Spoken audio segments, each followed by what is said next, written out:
No one is truly your friend. It sounds harsh, but if you've ever felt abandoned when you failed, forgotten when you had nothing to offer, or cried in silence without a single message checking in, you already know the truth. This isn't about bitterness. It's about clarity. In a world where everything is conditional, friendship often is too. People show up when you give and disappear when you stop. Today's episode isn't here to make you doubt everyone. It's here to help you protect your peace, move smarter, and build a life rooted in reality, not illusion. If anything in this message hits home, take a second right now to hit subscribe so you don't miss the daily insights that help you grow mentally stronger and emotionally calmer. And drop a comment below. When was the last time you felt let down by loyalty? Just one sentence. No overthinking, just honesty. If this speaks to you, share it with someone who needs a reminder too. Sometimes one quiet truth can shift everything. 1. They didn't leave you, they just lost the benefit. There's a moment in life when silence becomes louder than words. When people who once filled your inbox with jokes, favors, and late-night you-up texts simply stop showing up. At first you wonder what you did wrong. Did you change? Did you push them away? But over time, you begin to realize the truth. They didn't leave because of who you are. They left because they stopped getting something from you. You were never the problem. Their interest was. This shift is subtle, almost invisible at first. One day, you're their go-to person for job referrals, rides to the airport, or emotional venting. And the next, you're met with polite distance, delayed replies, or no replies at all. Suddenly, you're the one reaching out. Suddenly, they're always busy. What really happened? You became inconvenient. And in a world built on transactions, your value to them was no longer worth their time. This kind of abandonment isn't loud, it's quiet. It hides behind adult excuses and ghosted messages. But beneath all that, it's simple. You stopped giving and they stopped staying. The friendship wasn't friendship, it was a subscription. And the moment the benefits expired, so did their loyalty. The worst part is they often leave without confrontation. There's no closure, no discussion, no explanation, just fading echoes of what used to be. You sit there, wondering if you're hard to love, hard to hold on to, when in reality, you were just easy to use. Think of yourself like a charging station at a crowded airport. People crowd around when their battery's low, smiling as they plug in, grateful for your energy. But once they're back to 100%, they walk away. No thank you, no second thought. Or maybe you've been the ATM of your circle, open access, always available, until one day you simply run out. And instead of understanding, they blame you for being different. But you didn't change. You just stopped being drained. In Stoic thought, we don't beg for loyalty, nor do we mourn the loss of conditional company. Instead, we accept, with clarity, not bitterness, that many relationships are reflections of need, not true connection. It's not our job to fix that. It's our job to observe, detach, and protect our peace. Emotional detachment isn't coldness, it's wisdom. And when you see someone leave after the giving stops, don't chase. Don't take it personally. Simply note it as a sign. They never loved you. They loved what you gave. Let them go. And trust this. Anyone who walks away when the benefits end was never built to walk with you long term. 2. Loyalty isn't measured by time, but by how they treat you. When you have nothing, it's easy to mistake history for loyalty. You look at someone you've known for years, shared birthdays, late-night talks, road trips, and you believe that time must mean something. That a decade of friendship guarantees they'll be there when life turns dark. But time is deceptive. Loyalty isn't about how long someone has stood beside you in comfort. It's about how they behave when comfort disappears. The truth is, many people are loyal to the good times, not to you. They love the version of you that laughs, that wins, that gives. But the moment you're empty, emotionally, financially, mentally, they vanish like smoke. You lose your job, and suddenly, the person who used to call you every day stops checking in. You fall into depression, and the ones who used to laugh with you in loud restaurants go silent. You land in the hospital and your phone doesn't ring once. This isn't a glitch in the relationship, it's the revelation of what it truly was. And when you finally realize that some people only stand beside you when the weather is good, it hurts. But it also frees you, because real loyalty doesn't waver when you're in the storm. It shows up uninvited, with no expectation, just presence. Imagine a sun umbrella. It seems dependable, always there, shielding you from the brightness, until the first heavy rain hits and it collapses. Or think of that worn shoelace. You've trusted it for years, but the moment you trip, it's the first thing that snaps. That's what many long-standing friendships are like, reliable only until pressure tests them. They aren't built to endure, just to exist. The Stoics never confused duration with depth. They believed in observing how people react when things fall apart, not when everything is smooth. And that mindset protects you. Because once you stop measuring loyalty by memories and start measuring it by presence in pain, you stop giving your trust to the wrong people. Emotional self-mastery means recognizing that not everyone who starts with you will finish with you. And that's okay. You don't need everyone to stay. You just need to stop clinging to illusions. So the next time you wonder who's truly loyal, don't look at the photos, don't count the years. Ask yourself, when I had nothing, who stayed? Who called when I was silent? Who stood beside me when I had nothing left to offer but the truth of my pain? That's not just loyalty, that's rare. And it's worth more than a lifetime of shallow companionship. 3. Don't sacrifice your peace just to keep hollow relationships rude. There comes a point when you realize some connections aren't connections at all. They're obligations wrapped in nostalgia. You stay in the group chat even though every message feels forced. You laugh at the same dry jokes because you don't want to be the one who changed. You meet up out of habit, not joy. And when you leave, you feel more drained than before you arrived. This is the emotional cost of hollow relationships. Ties that once felt alive, but now just take up space in your life. You weren't born to be polite at the expense of your peace. You weren't made to shrink yourself just to fit into a space that no longer fits you. But many of us hold on because we fear the awkwardness of walking away. We fear being seen as distant, selfish, or cold.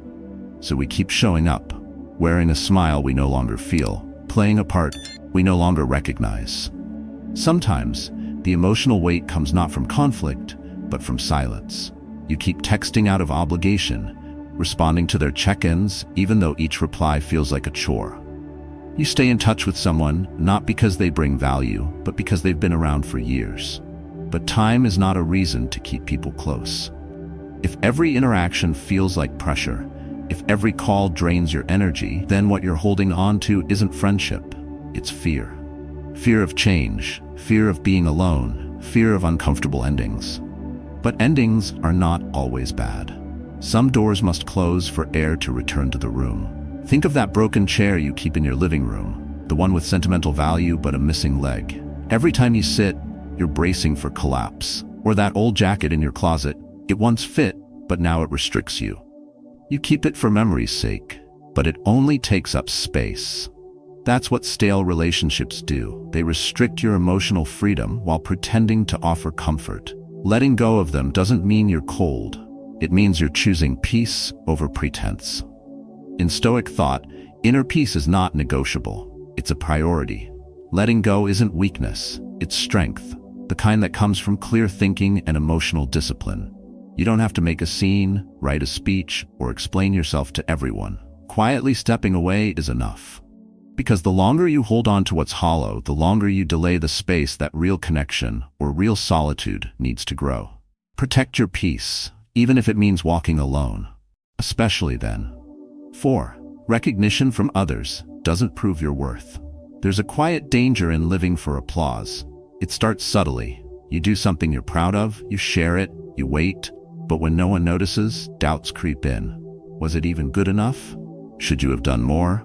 You begin to question yourself, not because you failed, but because others didn't validate your effort. This is how approval becomes a prison. You hand over your self-worth to the reactions of others, and when those reactions are silent, you shrink. But the truth is, your value never depended on their recognition. You were enough before anyone clapped. You were worthy before anyone liked, shared, or praised. It's easy to confuse visibility with value. In a world driven by likes and metrics, we've been taught that being seen equals being worthy. But some of the most meaningful growth happens in silence, behind the scenes, away from the noise. You don't see the roots when a tree grows. You don't hear the pressure in a diamond's formation, like a powerful mountain that has stood for centuries. You don't need anyone to measure your height to know that you're standing tall. And like a beautiful melody that no one hears, its value doesn't fade just because no one was around to listen. There was likely a time when you worked harder than ever, put in late hours, gave your all, and yet no one noticed. And that stung. But what if the work still mattered, even if no one clapped? What if you're not meant to be understood by everyone, especially not in the moment of your becoming? There are chapters in your story that aren't meant for public eyes. Their silence doesn't mean you failed. It just means they weren't tuned in. You were still playing the right note. And if you live for their applause, you'll die from their neglect. The Stoics understood this deeply. They didn't chase praise or fear rejection. They focused on alignment between their actions and their values, not public perception. Because when you detach from the need for approval, you unlock a kind of freedom that can't be taken away. That freedom allows you to keep showing up, even when no one is watching, even when no one understands. It allows you to pursue what's right, not what's popular. You don't need a standing ovation to be significant. The moment you stop seeking external validation and start walking in self-trust, you stop asking the world to define you and finally begin to define yourself. 5. You teach others how to treat you by what you allow. Every time you stay silent after being mistreated, you're teaching others that it's okay. You're signaling that disrespect has no consequence, that they can cross your boundaries and you'll still be there, helpful, quiet, and agreeable. What you allow becomes what they expect. And soon it turns into routine. You become the one who always says yes, even when you're drained. The one who takes on the extra work, lends the money, listens to the rants, fixes the mess, while your own needs go unnoticed. It doesn't happen all at once. It builds slowly. You sacrifice small pieces of your dignity in exchange for peace, not realizing that the peace you're protecting is fake, because it never included you. Maybe it started with a close friend who asked for help one too many times. You gave without question, because that's what good friends do. But then, when you needed support, they vanished. And still, you said nothing. Or at work, your colleague kept handing off tasks to you. You handled it, thinking it would stop. It didn't. Why would it? You kept showing them that your boundaries were flexible, or worse, non-existent. And now you're exhausted, not just from what you're doing, but from what you're tolerating. Think of your life like a home. If you leave the door open every night, people will come in. First your friends, then strangers, eventually thieves. And when something's missing, you wonder why. But it was you who left the door open. Or imagine driving without using turn signals. At first, others hesitate, but eventually they stop respecting your direction, because you never clearly showed where you're headed. That's what happens when we don't assert who we are. We let people guess, and they almost always guess wrong. Stoicism teaches that self-respect begins with self-responsibility. You can't expect others to value your time, your energy, your presence, if you treat them like things to be spent freely. Saying no is not cruel, it's clarity. And if someone walks away because you set a boundary, let them. They were never meant to stay. True peace is not the absence of tension, it's the presence of truth. You are not here to be everything for everyone. You are here to protect your energy, to build inner balance, to teach the world, through your actions, how you deserve to be treated. And that lesson begins the moment you stop apologizing for standing up for yourself. In the end, the real lesson is simple. Your peace, your worth, and your energy are not for sale. You were not born to beg for loyalty, to chase validation, or to hold on to hollow friendships just because they've been around. Life has a way of revealing what's real, especially when you stop giving and start observing. True loyalty doesn't need reminders. True connection doesn't fade when you're no longer useful. And true strength begins when you stop fearing solitude and start trusting your own inner voice. Let today be the moment you reclaim your energy. Set boundaries with calm confidence. Walk away from what drains you. Stand tall in your truth, even if it means standing alone. You don't need many, you just need peace, clarity, and quiet strength. Now we want to hear from you. Share your story below. When did you realize someone wasn't really your friend? Your experience may give someone else the clarity they need.